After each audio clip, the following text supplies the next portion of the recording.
Good evening, ladies and gentlemen. The Public Works Committee will come to order. No one has signed up to speak on any items tonight, yeah, it looks like we've pretty much cleared out the room. I am going to pull item C3 for discussion from consent agenda. Is there anything else that folks would like to pull from consent? Seeing nothing further, I make a motion to approve the balance. Any discussion? If not, those in favor, please say aye. Aye. Any opposed, no. That's unanimous. Items C1, C2, and C4 through C7 are approved. Let's go then to item C3, please. Item C3, ordinance amending Chapter 26 of the City Code regarding garbage and trash. Thanks. And this is from Mr. Turner, and I believe this is implementing a request from sanitation for explicit authority to deal with a category of situations. Mr. Turner or Ms. Carmen? Mr. Turner. Start and I'll answer later. All right, would you explain? Mr. Chairman, we've had several instances over the last several months where we've had to step in and take over the garbage collection because of severe problems with trash being left at dumpsters at apartment complexes. That is a result of that complex failing to pay for their service to be collected by a private entity. It was considered a public health issue, and that's why the city had to step in and take care of it. What we're asking for is explicit ordinance to require all apartment complexes and others who use bulk containers, basically, to provide weekly garbage collection or garbage disposal options for their tenants, and for that container to be collected in such a way as to not create a public health hazard. And if it does, then as we inspected, to require the entities that are in violation of our ordinance to be able to, or be required to correct that action within 2 hours. I know there's a question on the table by the chairman about whether that's the appropriate time frame. There are several options that we can discuss. They include a longer period, up to 4 hours. My view is that it needs to be done by the end of the day in order to deal with the public health issue. Another option would be to say it has to be done explicitly by the end of the business day, or another option would be to say it has to be done by sundown of the day that they're cited, or 2 hours, whichever is longer. Be happy to answer any questions the committee has about the request and the proposal. I think the proposal is a very good one, and that's my only question, is whether the notice period of 2 hours is appropriate. One of the main reasons that comes to mind is because unless you've got essentially a fully staffed apartment complex, you might not reach anybody with the authority to call and order a pickup within 2 hours.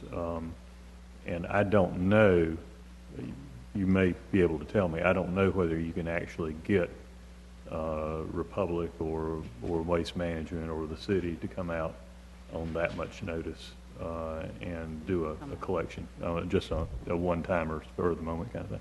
We do feel that if you picked up the phone and called Republic or Waste Management or one of the private entities and you gave them a credit card, they could be there within 2 hours. Certainly staff is not opposed to any other alternative. 4 hours may be more reasonable to give time for both the institution to process their activity and get the person who's got the authority to make such a call in place, and to give the service provider time to get there and take care of the problem. Yeah. For a first-time incident at a place, I'd personally be more comfortable with 4 hours, but what do my colleagues think? Yeah, I agree that 2 hours might be too short. I think 4 hours is more appropriate. Yeah. Will there be, on a first offense, this is going to come as a rude surprise, probably to some property owners, and may be the appropriate thing to get a rude surprise for leaving your dumpster in that condition. But will we do any sort of notification to complexes before we institute this, or will it just be on a case-by-case?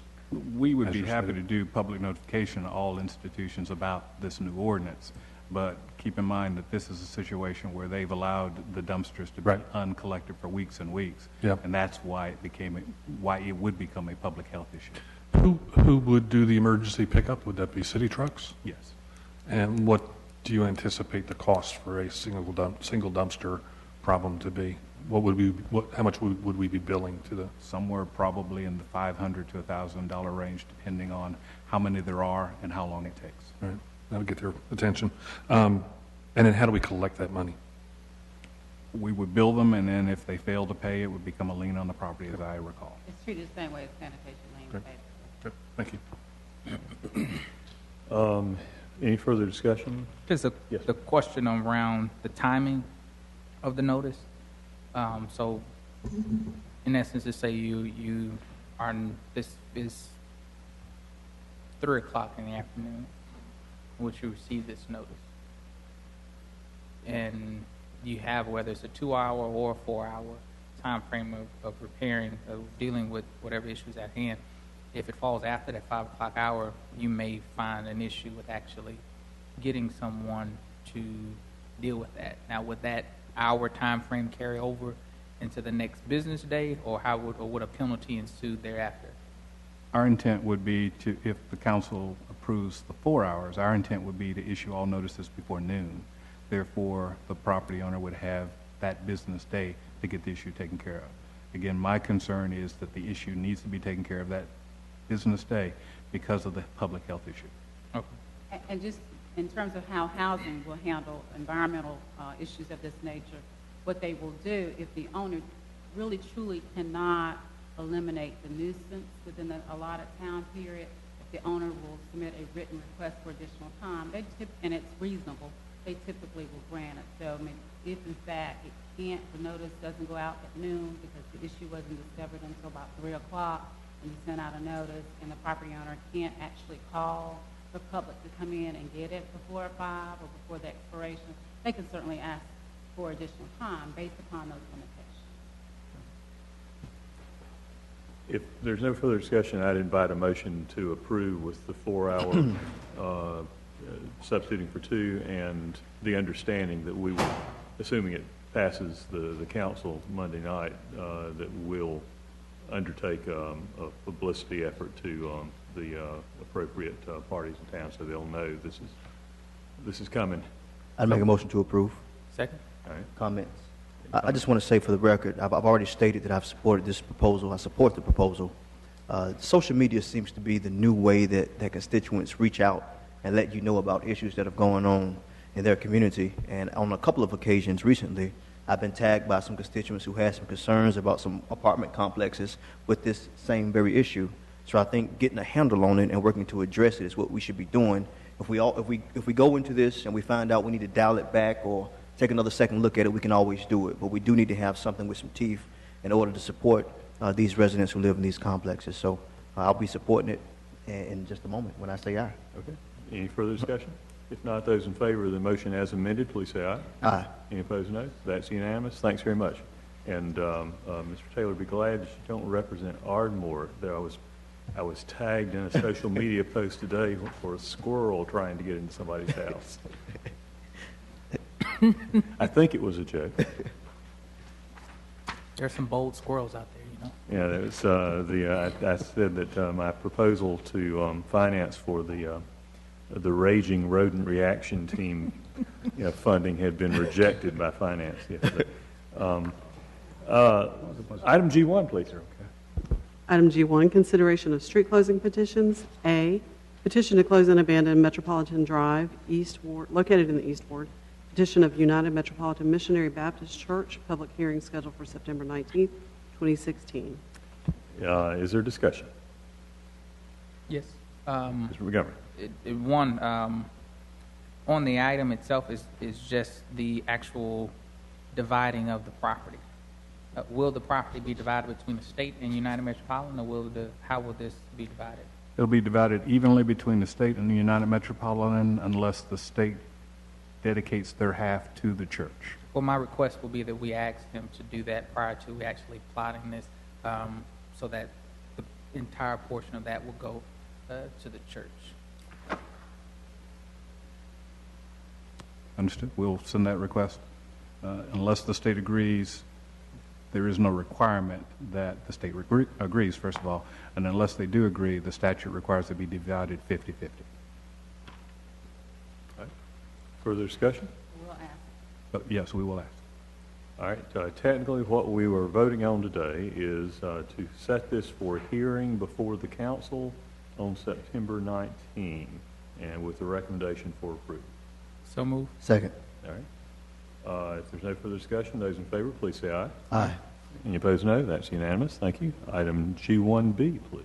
Item G1B, petition to close an abandoned Deschler Street located in the East Ward. Petition of Piney Grove Baptist Church. Public hearing, September 19th, 2016. Mr. Montgomery, this is also in your ward. Move approval. Second. Discussion? If not, those in favor, please say aye. Aye. Any opposed, no. That's unanimous. Item G1C, please.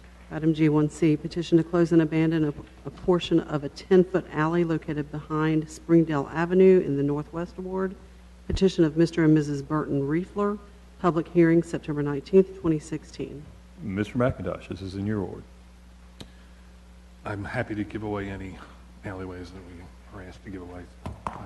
No objection. Since you won't be making the motion, I'll make a motion to approve. Is there a second? Second. All right, discussion. If not, those in favor, please say aye. Aye. Any opposed, no. That's unanimous. Item G1D, please. Item G1D, petition to close and abandon a portion of a 15-foot alley located north of 12.5 Street in the East Ward. Petition of New Jerusalem Baptist Church. Public hearing, September 19th, 2016.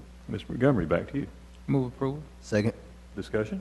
Yes. Yes. Two questions, and it's in general around alleyway and the street closing process itself. What does the $1,400 pay for? It's for the advertising of the public hearing with the local newspapers, as We well advertise as some, that much? That's our apparently cost. so. Melanie can tell you. And that's state law. You gotta advertise. The advertising is state law, yes, sir. Okay, and we have to use those avenues that we use?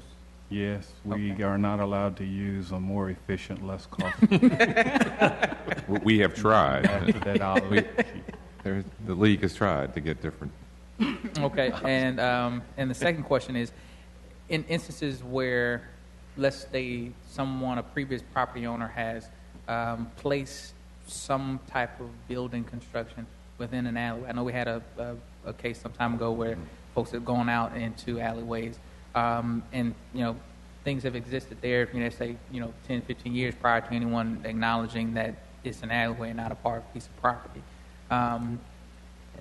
How do we deal with those kinds of issues when it again on the fault of the owners of the property, and then you have another owner who has a piece of property where there are accessory properties or other buildings or fences or other things that cross over into that land. I'm not sure, does any of the statutes around land ownership and use of property cross over into this in reference to that in terms of ownership is not contested within that time frame that becomes the property? The general rule of thumb in those situations is that both property owners on both sides of the alley are supposed to have free access to the alley. It's supposed to be open. And if there is an issue or dispute as to whether or not someone has blocked that access, they probably need to get an attorney and go to court. But not just in terms of just blocking, but somebody puts a whole accessory building in an alleyway, And that's blocking. runs power where it's not blocking entry, it's just runs power to it and everything. That's a private matter they probably need to talk to an attorney about. But generally, it's supposed to be open and available to all those on both sides. Okay, that really exists though. But okay, All right, we have a motion on the floor. Let me just check. All three of the cases from the East Ward are from churches. Reverend Montgomery, this isn't a vast faith-based conspiracy, is it? no, it is not. All right. Those in favor, please say aye. Aye. Any opposed, no? That's unanimous. Thank you very much. Dan, I've got one clarification on my comments on my case. I said that the city's happy, I'm happy to give away, but since we don't own the alleyway, we're not actually giving it away. We are closing it and allowing those people to take acceptance of it. So just want to clarify. I understand. And for the record, the post about the raging squirrel was a joke. So and it was a real post, but it was intended in humor. Tough time in politics. Anything else, Mr. Turner? No. All right. If there's nothing else this evening, we are Goodness, we are adjourned. Thank you very much. Thank you.